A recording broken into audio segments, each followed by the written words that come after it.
You know the topic we're going to talk about. It's come back again to haunt us, which is Israel today passed a law making it law that Orthodox Jewish men serve in the draft. Now, this was a huge story the other day on this show. It was a little bit of a story in the last hour. I'm going to try to put it to rest now because we have a rabbi who is going to speak regarding this subject. His name is Yaakov Spivak. Rabbi, welcome to the Savage Nation. So what's your opinion on this issue? Well, first of all, a happy Purim to you, Dr. Savage. And let me just say to you that, first of all, I don't want to start talking about the fact that there's no empirical evidence that the Israeli army needs the ultra-Orthodox. There isn't. There is no evidence that they need them. Well, that's a fallacious argument, though. That's irrelevant. Well, all right. So let me get... It's an irrelevant argument because you could say that the secular mother would like her son to stay home, too, and do what he wants, go to work. You say, well, there's no reason he needs to be in the military either. So, in other words, what's fair is fair. I would say spread it out. So what's the actual reason that you believe Orthodox should be denied, should not have to serve? First of all, Israel is not like any other country. Israel, to have a country just of soldiers, is not necessary. Israel is a country where we have belief and faith, and it's a country of religion. It is the center of religious belief for all of the major religions. And okay, let me pause on each statement. Rabbi, you've got to give me my chance to answer you. I'm not a yeshiva student who has to sit at your feet. Let me explain something. With that argument, the founding fathers, who are all religious Christians, could have said, we don't want to serve in the American Revolution either. We want to stay home and read the Bible. They didn't do that. Well, the fact of the matter is, they didn't. The fact that they didn't do it doesn't mean that it's right. It's just the fact that they didn't. But if they had stayed home and read the King James version of the New Testament, there'd be no America today. Someone had to defend the country. And in the beginnings of this country, religious Christians defended the country. And all I have to do is remind you, take a look at the sea of crosses in military cemeteries across America. You can't say all of these people were not religious. I don't buy the argument that because they're Jewish, they have a right to study the Torah and not do anything else. As a secular individual, I can't understand the argument. Okay. The fact of the matter is that you don't understand what Israel is. Israel is not a country like any other country. It is a country from which God directly gave his influence through the Holy Temple. It is a country that should have a certain group of religious people who don't have to go out into the horrors of war. Let me quote you, Dr. Savage. Let me quote you. Let me answer you first. No, I need to answer what you just said. Then I'd be happy to answer. Listen to anything you have to say. That's why we invited you on the show. And I'm honored. It's not an honor. I think that a discussion like this is super important because I don't want the anti-Semites to think that this is about bashing Jews or making a mockery of religious people because it's the opposite of that. I'm trying to come to an understanding of this because there are millions of Jews in Israel who are not religious who are very offended by the fact that the religious don't serve, and they're very angry by this. And you can't say all of them are not Jewish just because they're not ultra-Orthodox. All right. I'm not saying that. What I was going to say was to quote you. You said that 400, about war for a second. 400. You said that 400,000 Russian soldiers died in the capture of Berlin. I listened to your show. Am I right? Do I remember correctly? I did say that. That I believe to be a correct fact. Okay. There's one fact you left out, which I'm pretty sure you know, and I'm no fan of the Germans at that time.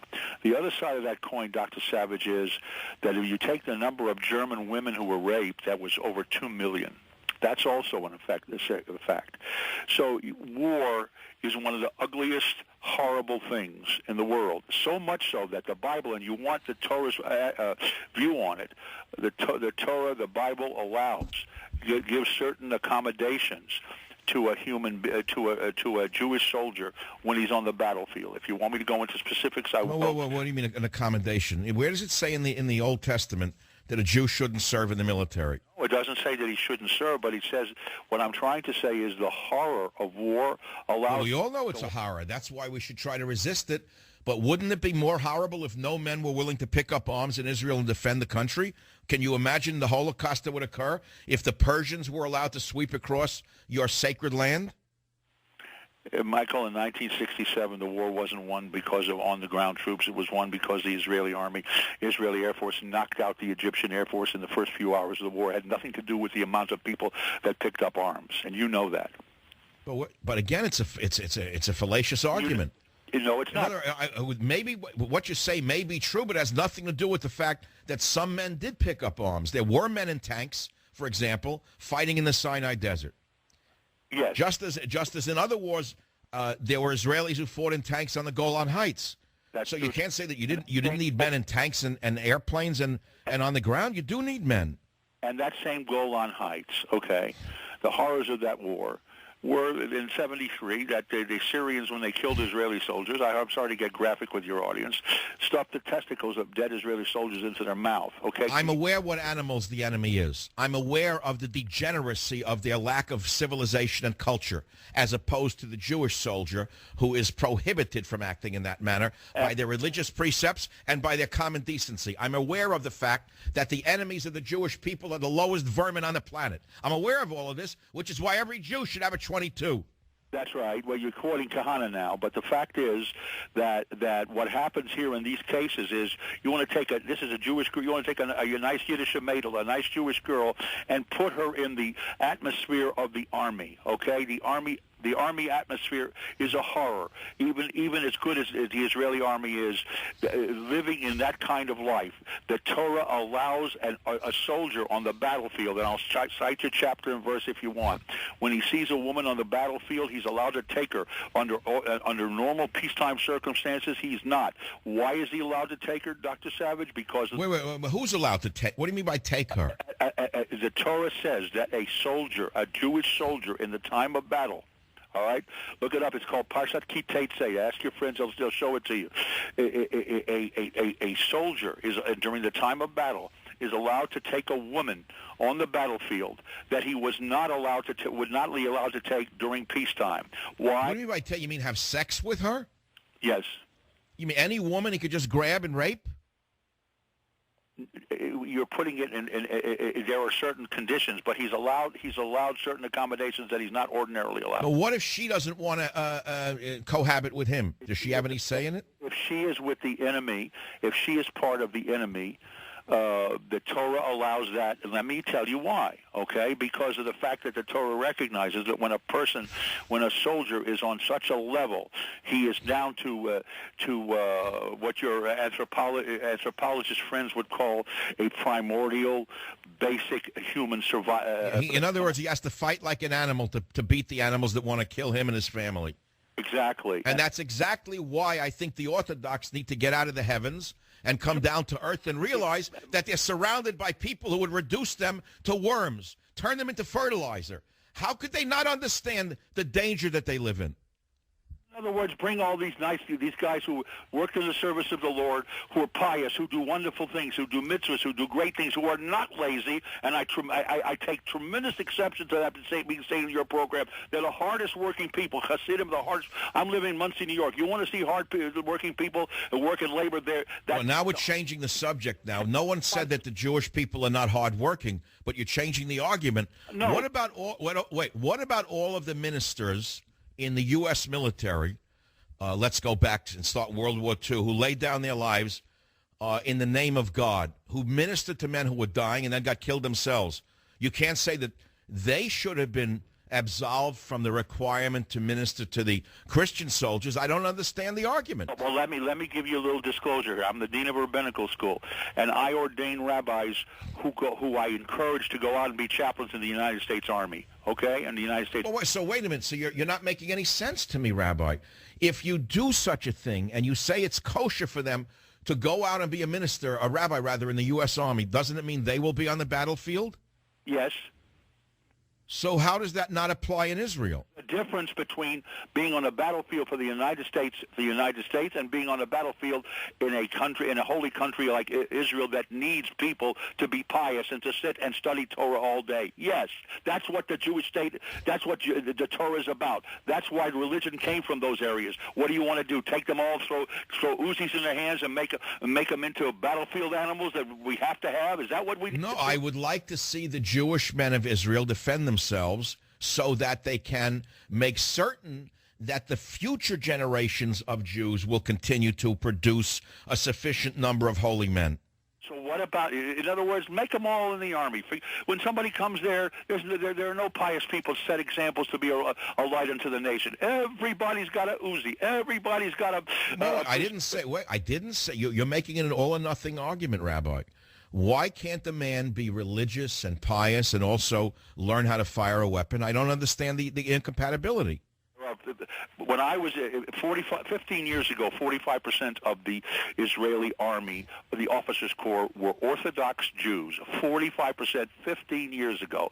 The Orthodox Jews do serve, but what I'm saying is... No, I know they do. That's what I don't understand. Then why do the Satmar Hasid not want to serve? So why, just like there are exceptions in the army in America, students of religion, why can't there be an exception to a certain group of people? Let me break it down to you're a far more learned man than I with regard to the Holy Scriptures. So let me ask you a question. What does the Talmud, not the Torah, what does the Talmud say a religious Jew is supposed to do when an enemy breaks into his home and wants to do him and his family harm? Is he supposed to pray? What is he supposed to do? It says exactly this, and I'll quote you 4 words in the holy language. He who comes to slay you, preempt him and slay him first. Well, you go right to my argument then. So why don't you teach your young men to slay them first? It's true. But Rabbi, I'm asking a very basic and logical question. The scriptures themselves confirm what I'm saying, because I know the scripture. Because George Orwell took that and changed it to, he took it from the Jewish scriptures, obviously, when he said if a man comes to plant a bomb in your mother's house, plant one in his mother's house first. Basically, you're saying the same thing in Hebrew, which is beautiful. So, okay, everything goes back to religious teachings, which I greatly respect. It is the foundation of civilization itself. I get that. But why is it incompatible with survival? Why can't there be a certain group of people who represent the best in mankind of peace and love, who don't have to pick up arms? Why can't there be a group of people who say that they shall beat their swords into plowshares and their spears into pruning hooks? Why can't we go to Israel and say this is a country where we have an army and where we have soldiers, and yet look, these are the people, these are special people who serve God every day and whose spirituality precludes them from having to get down to a situation where 2 million women are raped because of a battle. What do you mean? You're saying that all men are raping women now in the military? I don't understand. You're jumping to something else. Well, I never said. Let me quote Ecclesiastes, where it is written, "There is a time for everything, a time to love and a time to hate, a time for war and a time for peace." So the Bible itself understood reality. The ancient Israelites were very warlike, weren't they? Right. You're quoting Ecclesiastes. The Hebrew for what you just said is "La kol zman v'yet l'chol chefetz tachas hashamayim."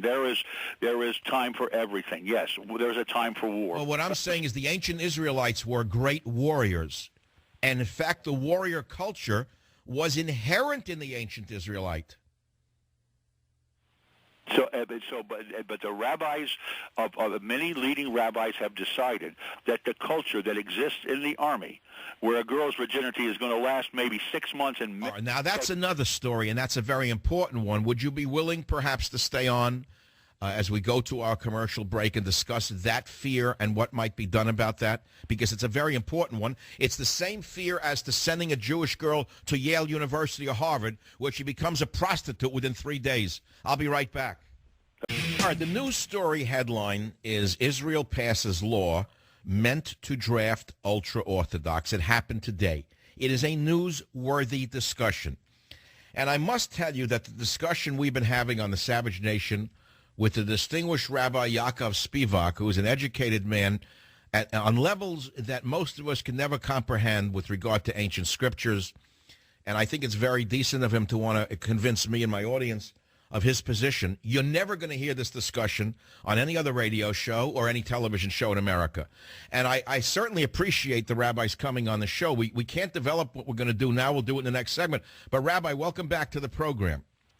Thank you very much, Michael. I appreciate it. Rabbi, you had said that one of the greatest fears amongst the ultra-religious is what will happen to the young religious girls in the secular, degenerate, social world of the military. And I had said at the end, in a sarcastic way, the same exact problem occurs in America when religious girls, whether they be Jewish or other, are not permitted to even live off campus in housing on their own. They force them to live in the social cesspool of the co-ed dormitory where the children fornicate like mink in heat. And this is an example of what you are talking about. Is that right? It is, and unfortunately, I've had too many parents come to me with broken hearts. And that's what they do to the girls in order to degenerate them and break them from their religion. And this is what America does. So you're saying the same argument holds in the military in Israel. We'll be back. I hope the rabbi can be with us. It's the Savage Nation. Be here if you know where. I think this is kind of radio history in many ways. It's a topic that needs to be discussed. I'm not sure I will change anyone's mind, nor do I think my mind will be changed on the subject, nor is the object of a discussion such as this to defeat the other man as much as it is to have a conversation. Conversation means with verse. We are using words to try to come to a conclusion or arrive at a decision in our own minds. It's not my job to convert anyone to an idea. And so we go back to the primary question, which is today's news. Israel passed a law meant to draft the ultra-Orthodox. There's a huge controversy both in Israel and now in America because of the vote in Israel. And because in America there was a huge protest of 50,000 ultra-Orthodox in New York City the other day. And the subject goes well beyond this radio show and well beyond this time frame because it touches on so many other social issues. What I heard in the beginnings of this discussion with my guest, Rabbi Yaakov Spivak, is that it's not solely that they don't want to fight, it's that they don't want to be turned into liberal, social degenerates in the military, which is what they fear will happen to their children once they are drafted into the Army. It's a very interesting point of view. Rabbi Yaakov Spivak, welcome back to the Savage Nation. Thank you, Dr. Savage. I'd just like to add one point to that. For all we're praising about the military, King David wanted to build the Holy Temple, and God tells him, the story he asked for it is in Samuel, but God tells him in Chronicles, in the book of Chronicles, you will not build the Holy Temple, your son. Why will you, David, not build the Holy Temple? Because in Hebrew, harbe damim shafachta, you spilled too much blood. And we can canonize and say how wonderful it is, the purity of arms, and talk as much as we want about that, Michael, but the fact of the matter is... I know, he was a bloodthirsty... No, David was a bloodthirsty ruler. I know that. Well, that's the interesting thing about David, and I think you would find this very interesting. David was also the singer of sweet songs. He was the one that wrote psalms. He was the one with the harp. David could have had an incredible argument against God. David could have said, "You yank me! I can't build a temple. I was a shepherd boy. I sang beautiful songs to you in your praises. You yanked me off the streets and made me go fight Goliath. You made me go to this war, and now you say I can't build a temple." And that's one of the hardest things to appreciate, Michael, is the fact that some of us, as a matter of fact, in Kabbalah and Jewish mysticism, it said, why did David have to come from Ruth the Moabite? Because he was too soft. He was too sensitive. He was too much of an artist. So he had. My father used to say that to me. I'm too soft. Oh. He used to mentally make me hard every day of my childhood. He said, you're too soft to survive. He used to say, you're too soft for your own good. You'll never survive if you go around with those feelings. You're going to turn into a harder man when I get through with you. But, Rabbi, let me say this. The Bible itself, or Ecclesiastes, I don't know if you consider it part of the Bible. Absolutely. Koheles, of course it is. We read it. Okay, so it is written in Ecclesiastes, for in much wisdom is much vexation, and he that increaseth knowledge increaseth sorrow. So, I'd love to hear that in Hebrew. How do you say that in Hebrew? And Rov Chachma Rov Kas. For the more wisdom you have, the more anger and vexation you have. In other words, ignorance is bliss. Ignorance is bliss. The more you know, the more painful life is. Right, and that's why we have Obama in office, because the fool walketh in darkness. He says it. That's right. Aksil b'choshech holech, as it said in Ecclesiastes. I love it. I love that you can pull the Hebrew out of a hat like that. So, Rabbi, is there no possibility for the ultra-Orthodox to, again, I'll ask the question, to go into their own kosher brigades where such behaviors as is unacceptable to these individuals are not practiced? I want you to know, I don't want to, I will tell you something. If I was privileged to live in Israel, and I would sign up for the army, I would go into the draft myself. I'm not speaking for myself personally. I am speaking for these rabbis who have a genuine concern. And I got to tell you, 15 years ago in Israel, I saw this beautiful Yiddish maidel, this wonderful girl, about 19 years old, soft, sensitive, delicate, Michael, and she was holding an Uzi in her hands. And I don't know, maybe I'm too soft like you, but the fact of the matter is, this is a Yiddish mama. She's got no damn business with a gun. They don't mix, Michael, in my blood. I'm sorry, I have to tell you in front of your whole audience. I would disagree with you. I think that every Jewish person after 1945 should learn how to use a weapon. I have the total opposite viewpoint. If the Jewish people didn't learn anything from the Holocaust, they're going to repeat it, God forbid. I hear you, and I used to write. And by the way, Rabbi, this is why I detest American Jewish liberals. They get me sick. Their weakness, their coweringness, their willingness to accept the enemy's point of view rather than the point of view of their own survival drives me crazy. And I see it going on in my country, America. It makes me crazy. They understand everyone's point of view except their own. And every time I listen to you say that on the air, I think back to the time about 30 years ago when I was a chaplain at Fairleigh Dickinson University, the Jewish chaplain, which is the largest physical campus in the New York metro area. And I was told by somebody in the administration that Arab countries were deliberately funding Arab students to come to Fairleigh Dickinson to try to seduce the Jewish girls and bring them to their point of view. And we had a representative 30 years ago of the PLO who came to speak and to watch Arab boys come in with Jewish girls on their arms. And I, as a member of the administration, couldn't dare say anything, but when I tried, I got booed by Jewish girls. This was the liberal. That's right. Many of these girls became communists. They became worshipers of the enemy itself. They are today in very high places in this country. Make no mistake about it. They hold the same views today, only they're far more dangerous because they're running the country.